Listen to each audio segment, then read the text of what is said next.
Chilla davrida ayolga eri va qaynonasining poddershkasi qanchalik muhim?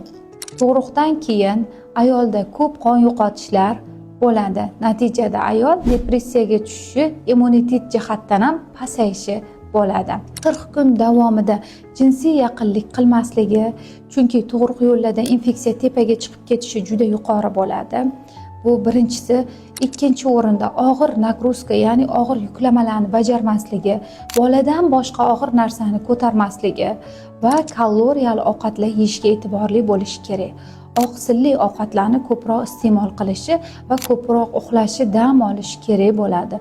40 kun davomida organizm o'z holatiga sekin-sekin qaytadi va ruhiy tarafdan emotsional o'zgarish bo'ladi. Homiladorlik davrida ayollarda gormon yuqori bo'ladi.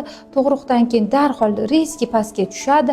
Natijada ayol emotsional labil bo'lib qoladi. Shunday holatlar bo'lganda bizga qaynonamizni va erimizni poddershkasi juda muhim. Ularni poddershkasiz biza tug'ruq depressiyasini olib qolishimiz mumkin bo'ladi.